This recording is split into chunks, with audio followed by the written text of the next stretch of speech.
Hello and welcome everyone. I'm just watching. People are getting in and getting logged on.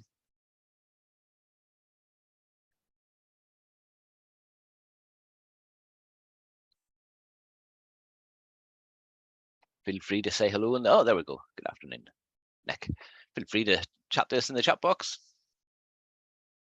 Don't know what the weather's like with you guys, but we have nice sunny blue skies here in Northern Ireland. Makes a change. Been told it's going to rain later, so back to normal.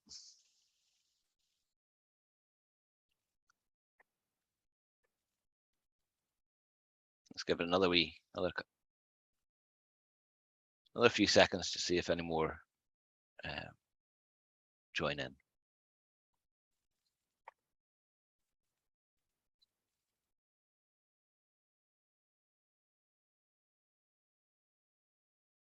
Okay.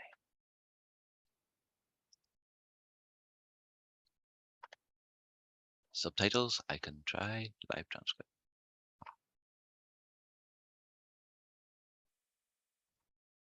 There we go. Is that working? And does it understand my accent? It does.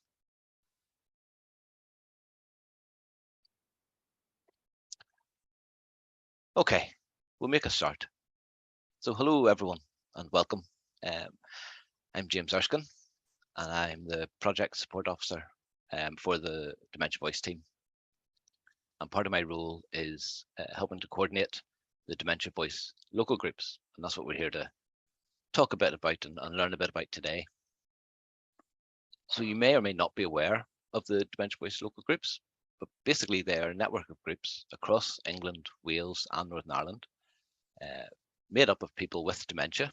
Some groups have carers, but mainly there are people with dementia, maybe 6 or 8 people in each group. They meet generally monthly, and more often than not, they're facilitated by local services. The groups are there they're as a function of the Alzheimer's Society. They're a resource for the Alzheimer's Society, ready to go, a way for the organisation to maybe get temperature check messaging that we want to send out to people, to test and develop ideas, to be influenced and gain evidence for policy decisions and papers that we might be working on. And they've been involved in the strategy of the Alzheimer's Society. Anyone in the organisation can submit a topic to the Dementia Voice Local Groups, and there is a topic request form that we have, and I will share the link for that. I will share it after I've finished my waffle now, because I can't do 2 things at once. I've learned that before. So anyone can provide, or anyone can have a topic submitted and gain the perspective of people with dementia, can work alongside people with dementia to help shape their work. The Dementia Voice Local Groups, I feel, also have so much more value to them in terms of providing a connection between local and national Alzheimer's Society. It allows national work to be influenced by people on a local level, getting the broad voices across the 3 nations. It also allows local teams to understand and feed into the work on a national level.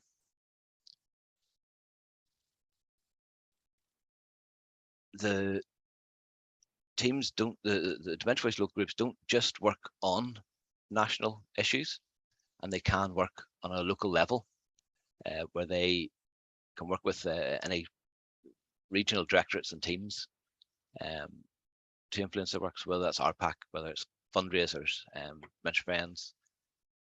If you want to gain the insight of people with dementia in your work, feel free to contact your local facilitators and ask if you can come and work with that group, and they can explain how it works and what the best way to move forward is. They are a resource there for us to use. These are people with dementia who are giving up their time to influence, to share their perspective, to allow us as an organisation to use our expertise with the perspective of people with dementia. And it doesn't have to be just internal. We can work with external organizations on a local level. Slightly more involved with the local groups. They can co-create on projects. They can co-design local services, co-produce local dementia strategies. But this can help build relationships on a local level, raising the profile of Alzheimer's Society with commissioners, councils, and such like. And if you want to look at people with dementia who attend the groups, it can be quite a safe and supportive first step almost into involvement, where people with dementia can come along, can learn from other people with dementia about what it's like to be involved, learn more about what the Alzheimer's Society does itself, and affect real change in their own community, make life easier and better for them and others affected by dementia, and also influencing then the national work that Alzheimer's Society does. And through this, they may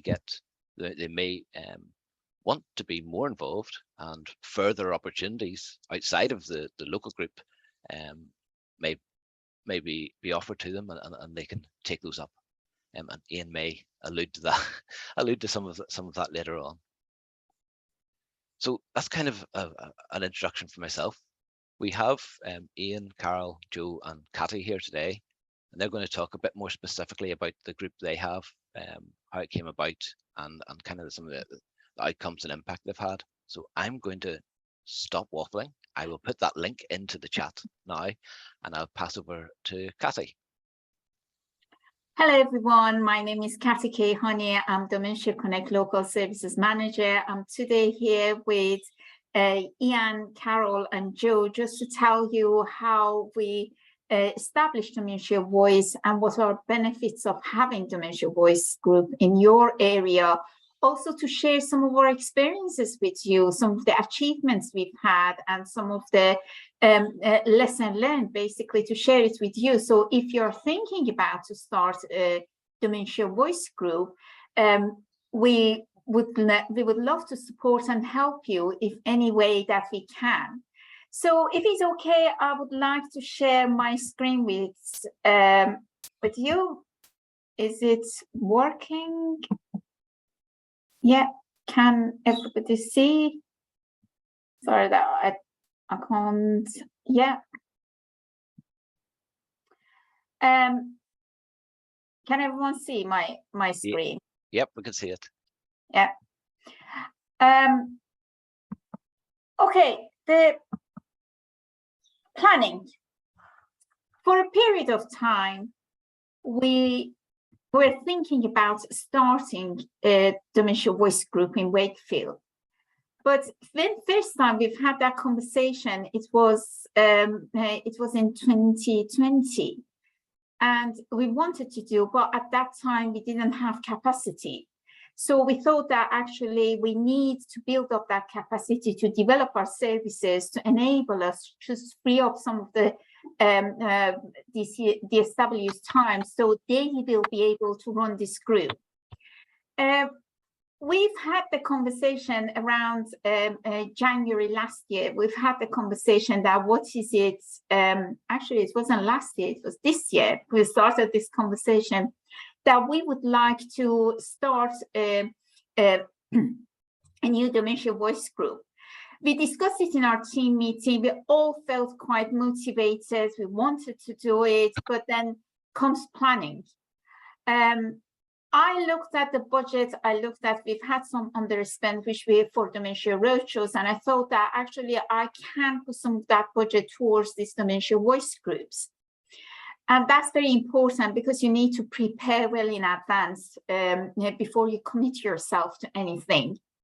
I contacted Dementia Voice team. I talked to James because I needed some additional information. Actually, what is it that we are doing during those sessions, how we can run the sessions. And James, I found it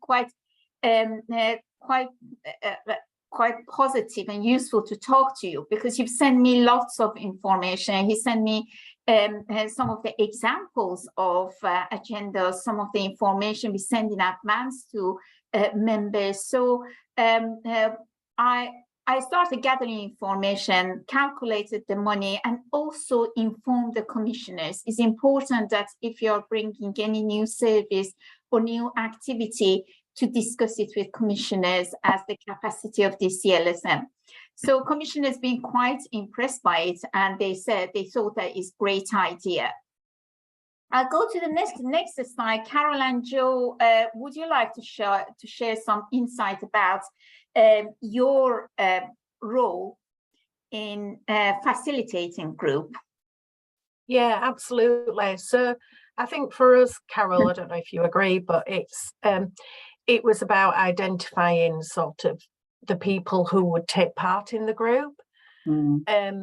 As a team, we kind of had an idea of the people we wanted to invite, and that was through sort of supporting them, you know, sort of over a period of time, and maybe building a relationship, seeing them at maybe Singing for the Brain, having conversations with them. So we kind of sat down as a team and came up with people we would like to invite, because you also need the right people in the group. You know, you need people who are at a stage in their journey where they're able to contribute, and you know, so we sort of identified people as a team. Carol, would you agree? Yeah, we did. I think what we also did it was when people were on the first part, when they got newly referred in, after having chats with them, we sort of asked a few questions, and yeah, I think hand-picked, weren't they, Joe?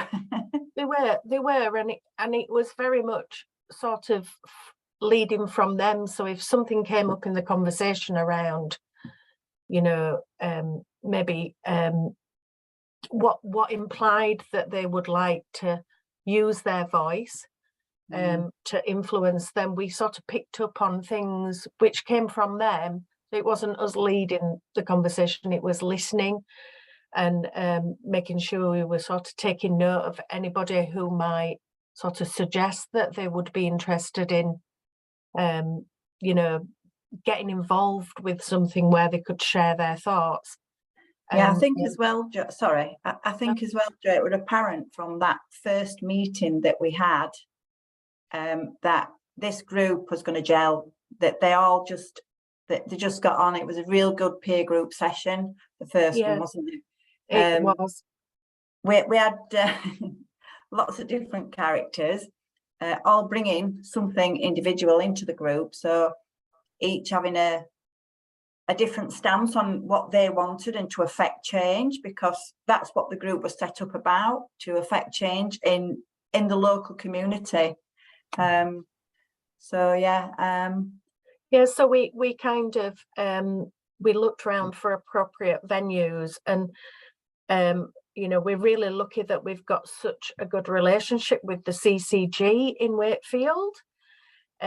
Through holding courses there before, we ran a CRISP course there previously, and we had a really good relationship, didn't we, Carol, with the lady who organises sort of all the room bookings and everything for the CCG, and they've been amazing, and they've given us a room for free, and you know, and we use that space a lot for different things, but it's a regular free booking, which sort of, you know, for Catty's perspective, it's good because we're not paying out money for rooms, so it allows, I suppose, a little bit more money for other things if we need it. Catty, I'm not sure if it works like that. Yeah, but yeah, absolutely, because then the money that we are saving, we are helping the service user who they need taxi and transport, so we pay for it, so it won't be expensive for them to travel to this group. And the money that we are saving, we are making better use out of that money. That's the thing, that to remember, any penny that we are saving, we can actually making change happening somewhere else and supporting other services that we are delivering. So yeah, it was great. The venue was great. And I think that I've got, at this point, I've got with the lead from Joe and Carol and the rest of the team, because they identify right people and they started looking for a venue, bringing everything together. And they invited the potential participant. The initial session was quite interesting because 3 of us attended, and with new members, they introduced themselves. And I've had lots of things to discuss, but soon I realized that actually we should give people time and a space to just to talk about themselves, talk about their wishes. So on initial session, we've decided actually not to talk about anything else apart from knowing our members. Jo, so yes. Yeah, so it was more of a getting to know each other session. And I think what surprised me in that session was how much people needed to talk. You know, Catty mentioned that, you know, we'd been talking about this for some time before we got it going. And as a team, we really saw that people during COVID, particularly people with dementia, we were missing them. We were talking to carers and not really speaking to the person living with dementia. And we got together on that first session, and you know, one gentleman said it's the first time he felt listened to. He was able to talk about his relationship, his you know, the difficulties he was having, his diagnosis, and how he felt his partner was dealing with that, and the arguments they were having, and all sorts of things that actually, you know, that these people were desperate to have somewhere to share their voice, and also have the reassurance from other people going through a similar situation. So the peer support within the group is actually, you know, it's key. It gels the group. I just want to briefly say, last week we had a session with our members, and one lady couldn't attend, which was really sad. She was desperate to come, and lots of things have happened, but so we could enable her to take part in the session, we rang her and popped her on loudspeaker, and so that everybody, and we passed the phone round to everybody, and everybody spoke to them. She had them all laughing. And it meant so much, actually, that this group of people, the peer support there, you know, what this group of people have developed, they were able to support this lady who was feeling isolated and couldn't come to the session due to other circumstances. But it was just nice to see, you know, how much the group have actually gelled. So, yeah, so the initial session was about getting to know each other, and it was giving the group an identity so that the group belonged to them. It's not our group, their group. I think, yeah, when we started talking about giving the group a name, it was a lovely session, was that, because we sort of battered a few names around, but they were all unanimous in the fact that they wanted their voice to be heard. So they came up with the lovely voices together. And like Jo said last week, when the lady joined us via the telephone, the bond and the love as well that was through that group is great. So voices together, it was really good. Well, a very good voice, very good name, wasn't it, Jo? Yeah, absolutely. So that was, I think that was that the second session? And then when we went on to the roadshow planning, because we decided about the roadshow, and it was decided that amongst the group that they would be the voice at the roadshows. At first they were a little bit sort of a bit shy, a bit quiet, but boy, it soon got off, didn't it? Once one started, they were like, oh yeah, this is what I want to talk about, this is what I want to talk about. And the confidence that grew within that group on just those first 2 sessions was immense, wasn't it, Jo? Yeah. So, and it surprised us, didn't it? Because we thought that if just we will encourage if one person come forward to be guest speaker in roadshows. And then into our surprise, all 4 members said that, no, we would like to talk. And because if you imagine that public speaking is not very easy, and for people to come forward and saying that we haven't done public speaking before, but we are willing to do it. Some they have done in the past, but that assurance, that trust that we will be there to support. And they wanted to be part of that change. To me, it was amazing and inspiring. And that's the feedback we've had from people who attended roadshows, because they said that they found it really inspiring, didn't they? Yeah, I think as well, Catty, the confidence that grew within the group actually spread out of the group, because on the last roadshow that we did, one of the speakers couldn't speak, obviously, because he got COVID. So because he'd grown so confident, he actually gave the confidence spilled over into his relationship, and his wife stood up and spoke on his behalf. And it was it was lovely. It was lovely to see that, because that the relationship that they had, it showed that the confidence had just grown within that, hadn't it, Jo? Yeah, everybody was. I mean, we were all so proud, and it was funny because initially when we were planning the roadshow, was it 20 minutes that we were giving to all the different speakers, and we were the first speakers following Catty's introduction. And our first section, I think, lasted 40 minutes because they were so confident when they were stood up there. They were telling jokes. We actually posted, we put some photographs up of them all. And one of the ladies, when she decided she was reading through, telling everybody what the photographs were, and we'd put the wrong husband up. So you can imagine the whole room was in stitches. So it was Sandra. We put her wrong husband up, and she was like, "Oh, that's my ex-husband." But she didn't reveal that until the second roadshow. I know, and it was so funny.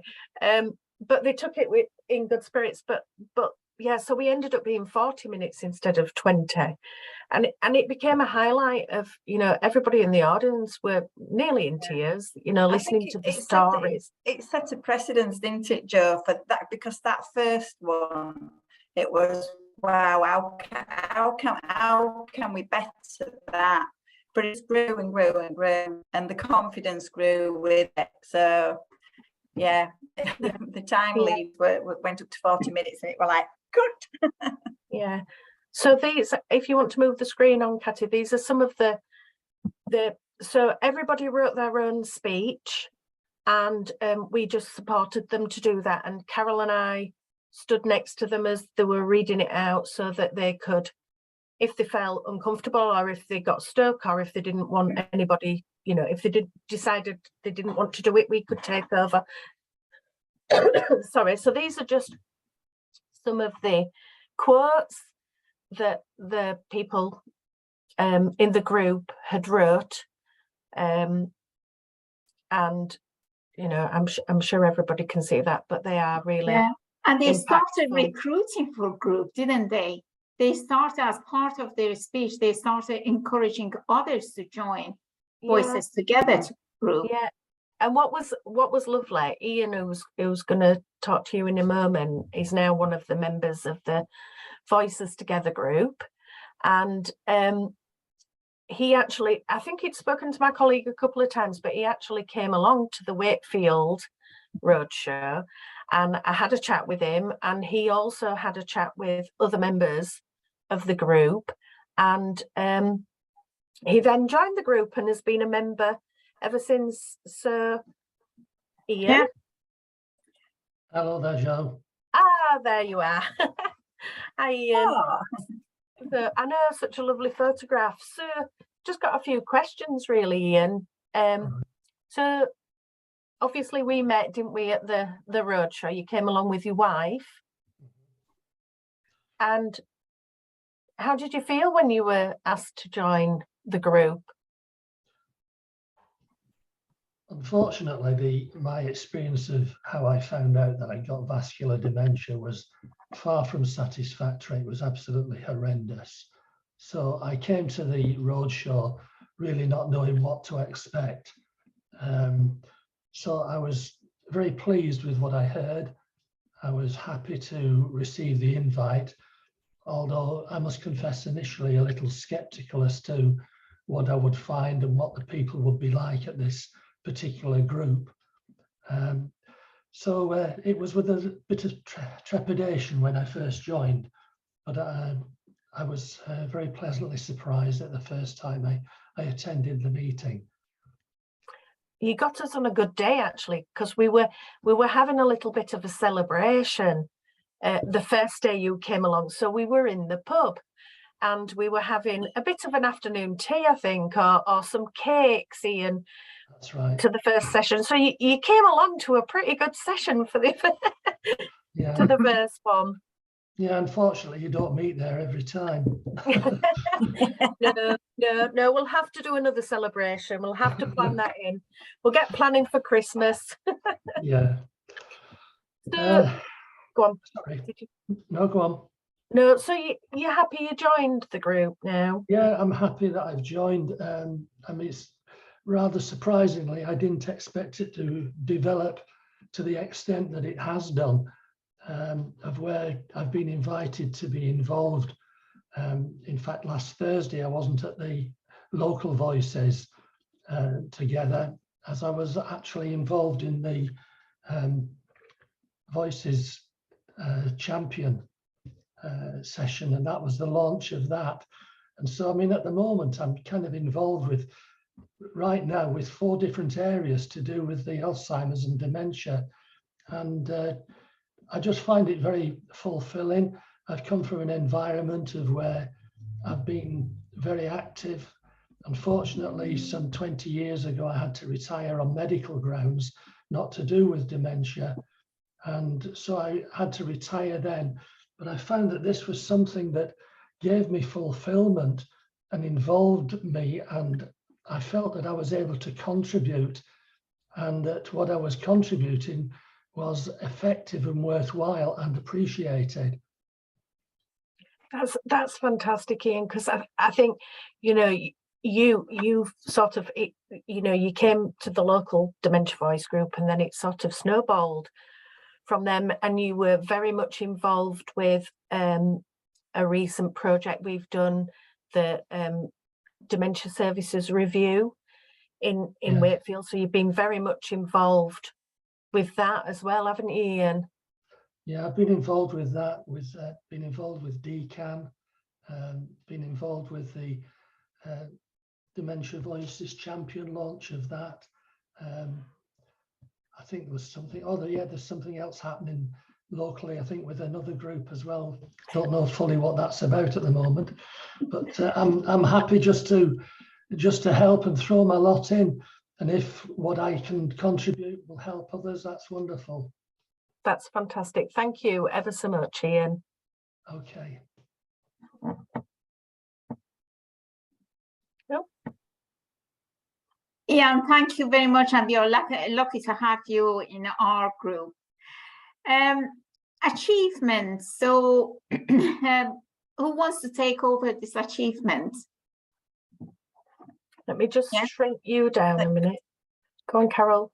Well, I think, as it says there, and I think Ian's just very eloquently said it, that the group felt empowered and their confidence has grown. Following the roadshow as well. Carol, sorry to interrupt. Your speaker's going funny. Carol, do you want? Oh, it is. Yeah. Do you want? Yeah. Sorry, your speaker were going funny, Carol. So yeah, following the roadshows, the group felt listened to and able to influence services. I know, you know, as time's gone on, we've sort of done a few different things, but the group helped to identify gaps in the dementia pathway in Wakefield. And as a direct result of the group, we were able to have the dementia bus 2 buses in Wakefield, which was booked for 72 professionals who developed their lived experience of dementia. This came directly from a gentleman who comes along to the group, who wanted everyone, or mainly professionals, to experience dementia, because he said, you know, there was a lack of understanding from professionals when they were supporting him. And as a result, we were able to book this bus and get 72 professionals on. So that was brilliant. The group's taken on national topics. Our last topic we did, and Ian, although he wasn't at the group, sent me loads of feedback on it, so that were brilliant. So I'll pass that on. That was around the dementia diagnosis, and that will be taken, I forgot what it's going to be taken to now, but it's going to be taken to another board, and then we'll get feedback from that. We've reviewed things such as sort of short films, which are going to be sold in the Alzheimer's Society catalogue. And as a group, we also speak about the things we'd like to do locally. So we've got lots of plans in the pipeline for tackling things in our local area. So the group also reviewed the questions for the Wakefield Dementia Services Review and supported the engagement project by taking part in the focus groups. And also the group has grown from 4 to 8 now. So, you know, we've doubled the amount of participants, and they are, my colleagues are looking to start another group up, because Wakefield is such a big area, Wakefield and 5 towns. So they are looking at starting another group up in the other side of the district, because this group has done so well. Yeah, thank you very much. And I can see the group number also grown from 4 to 8 participants. Yes. So we are on maximum capacity. More people requested to join this group, but one of the things that we've decided that actually more than 8 people, we can't hear the voice of everyone, and there won't be enough time for everyone to share their feedbacks with us. So yeah, those are the achievements. And the next slide is going to lessons learned. You know that Help and Hope strategy is about bringing hope to people with dementia. And one thing that I've changed in the past few months is that instead of thinking challenges, barriers, actually everything is lesson learned. So we are learning as we would like to reach more people and developing and getting better than what we, even better than what we are today. So lesson learned. One of the key one is preparation is key. You need to prepare your session. You need to prepare even before you start your group, you need to prepare properly. To think about it, what is the idea, to have a conversation with your colleagues, and that's what we've learned that actually is one of the key to success. The other one is that not to overload the group, give them time for peer support. I remember the first session I took, me being a DCLSM, I took an agenda with me, and I thought that, oh, do you know, there's plenty I would like to get feedback. And I left that session quite fulfilling. Didn't go through any agenda items, but I learned a new good lesson that actually give time and room for group to know each other. And also you can't rush things through. You have to give more time. Also led by the group, instead of taking that, oh, do you know, we would like to discuss all these agenda items today.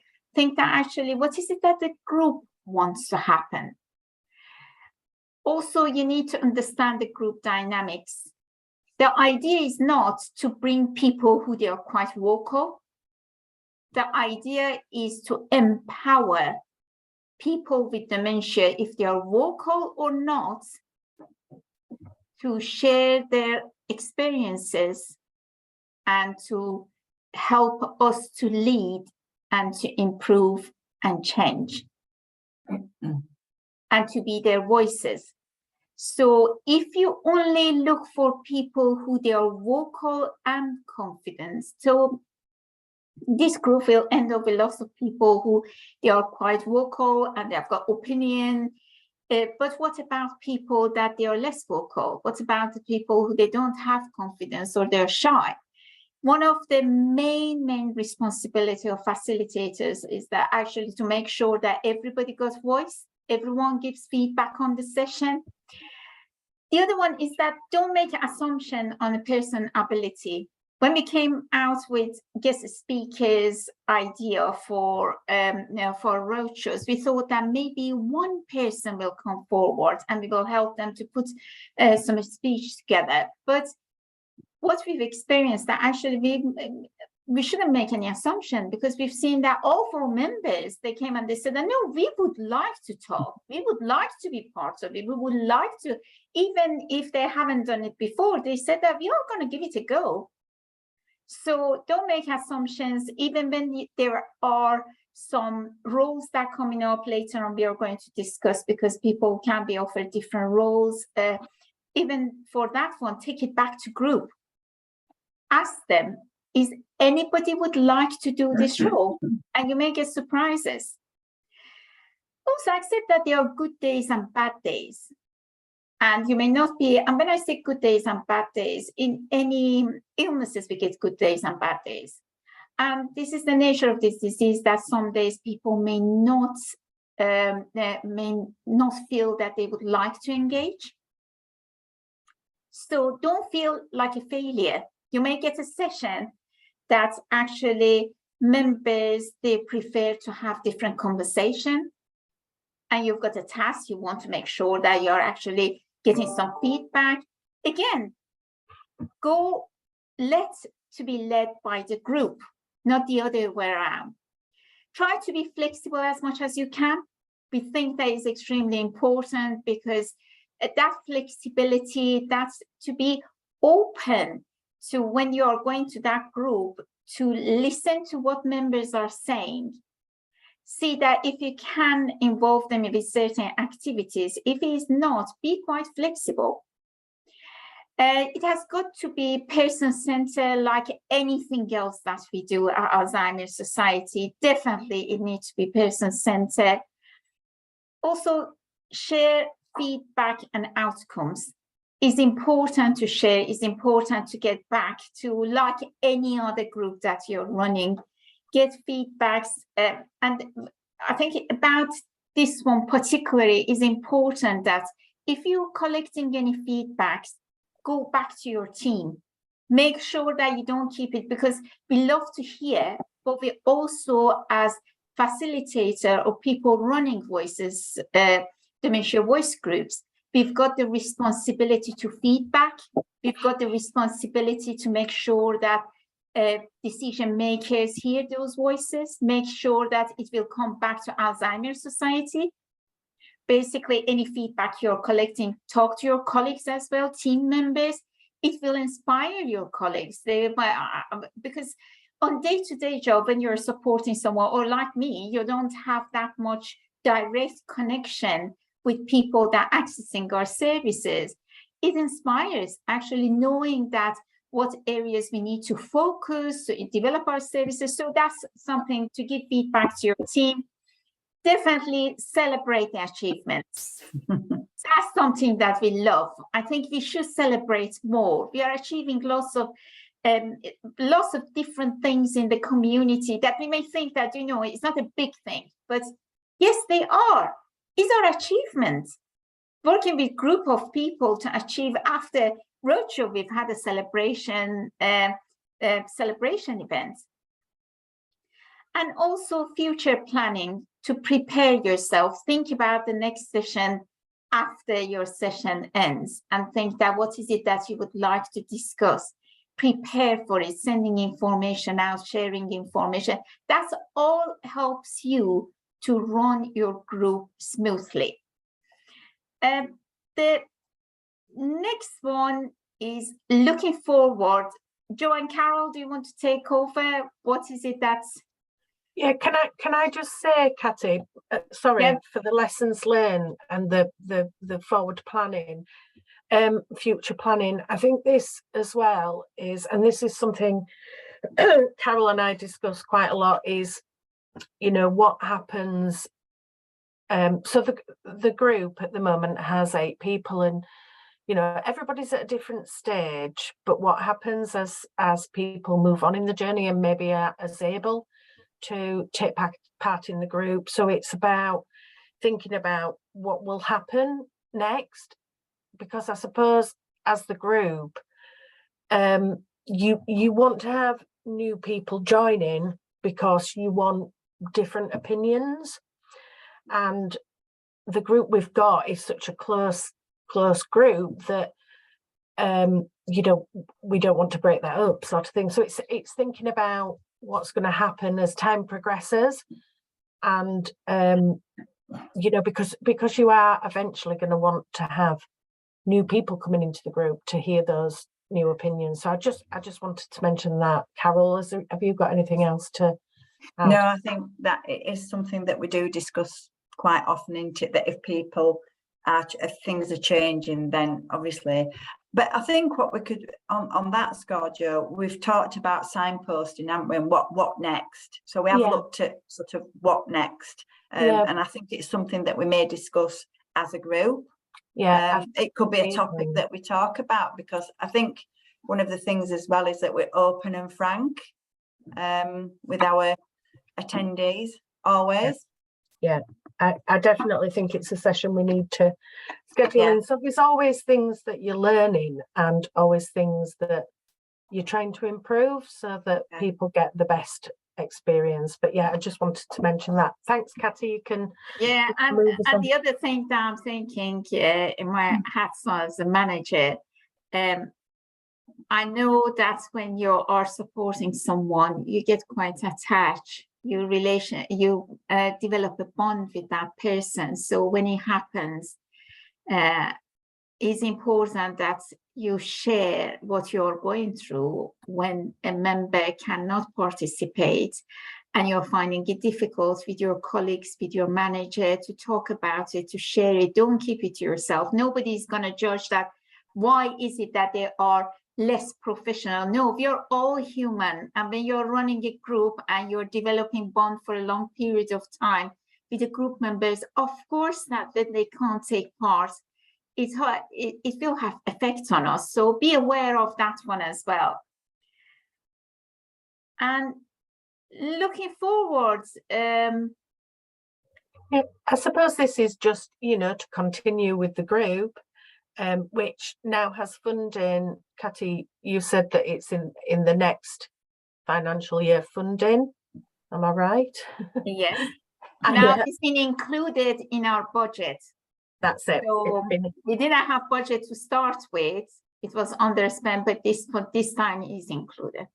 Fantastic. And I mean, the idea is to continue to enable people living, you know, with dementia to have a voice, to have an opportunity of somewhere safe where they can speak up. You know, we hope to continue to influence changes in Wakefield. We've got a few things, like I said, in the pipeline, particularly around diagnosis and, you know, trying to maybe educate GPs or the memory services in how it feels as a person receiving the diagnosis.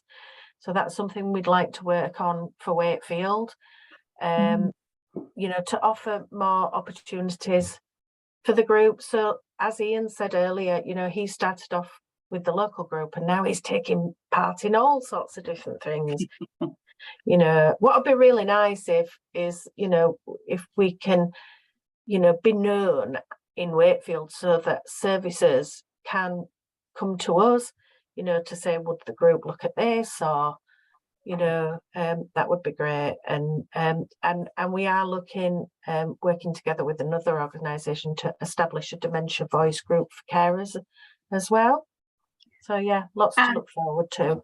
Yeah, and something else that to consider when people they join Dementia Voice group, there are other roles at Alzheimer's Society, and not only at Alzheimer's nationally. For example, they can help with interviews. In Leeds, we for interviews, we've got number of service users on Dementia Voice app, which is a very easy to use app, by the way. So on Dementia Voice app, so when we have interviews, we always ask them if any of them can support us with interviews. So it's great when you've got someone with dementia next to you and tells you that what actually they think about these candidates. They do a scoring. Yeah, there is a process that you need to provide all the information, but it also helps that to know that if what is it that they think, in their view, what they think about this candidate. Also, for example, if we can skill up someone to come to our strategy meeting in Wakefield, it would be great to have representative, and I'm sure that other commissioners across the country will appreciate if they can have service users just sitting around at a strategy meeting and hear their voices directly. So yeah, plenty to look forward to, but I'm concerned about the time, and I would like to give a chance if people, they have any questions. Carol, did you want to add anything before I move on? I was just going to say, in terms of value, you know, the group gain, we gain, and the local services gain. So win-win. Absolutely, absolutely. If anybody has question, I stopped sharing, so so you can.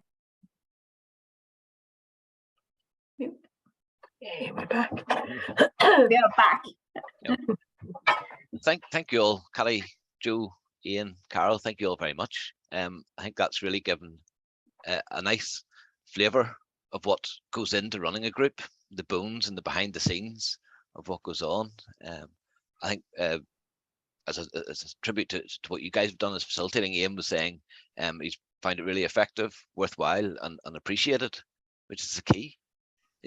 Is able to share the voice. It is actually affecting change, and he knows that his time is appreciated, which is what the groups are there. It shows that the group, how the group have come together, building confidence, gelling together, shows there's an appetite for people with dementia who want people to listen and hear that things need to change, and we can give you our perspective of how we want that to change.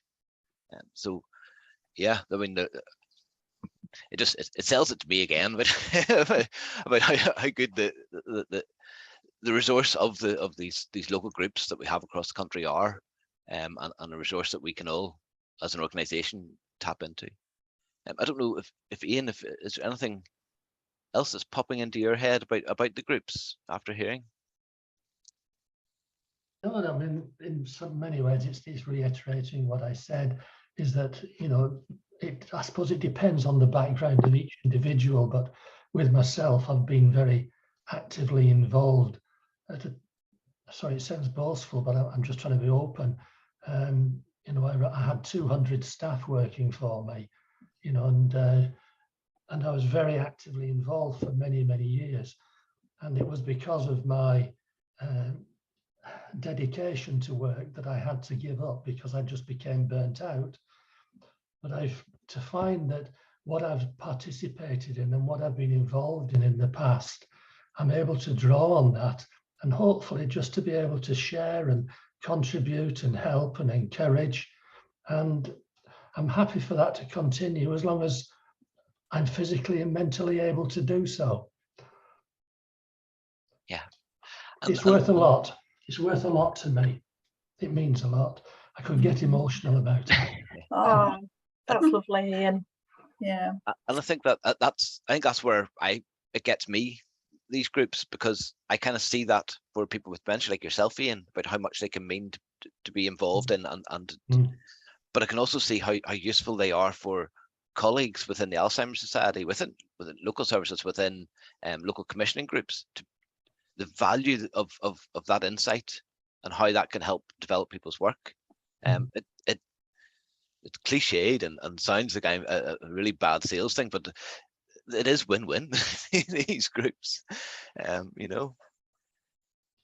So I'm not sure if there's, I'm trying to do two things at once, and I've been warned. My wife's told me never do it, but I'm going to try and look at the chat box here and to see if people are appreciative here of what you've had to say. There's a comment there. Somebody's missed a bit of it from a phone call. So yes, this is recorded, and we will share it on Yammer and potentially Arena as well. And I assume that we can share the slides, Cathy. Yeah, absolutely. And if anybody would like to come and visit our group, you will be welcome. Please let us know. If we can support you in any way, just get in touch with us. We are colleagues, and we would love to support your work to develop Dementia Voice in your area. If you've got any doubts, any questions, you can email any of us, and we will be more than happy to get back to you. I think, yeah, myself as well. If you're thinking of setting up a group, or you're looking to access a group, or submit a topic to get people to discuss your work, give me a shout. I'm more than happy to have a chat with you, do a Teams chat with anyone. Email as well. I like seeing people face to face, but I'll do email if I have to, you know. But yeah. Okay, well. Does anyone have any last words that they want to say before we wrap up, or is everyone happy and ready for a deep breath and a debrief? Okay, well, thank you all for coming along today. Thank you all, for all the panel members, for sharing what they've gone through and what they've developed and created. And thank you for coming along and listening to us. Thank you. Thank you. Thank you. Cheerio, everyone.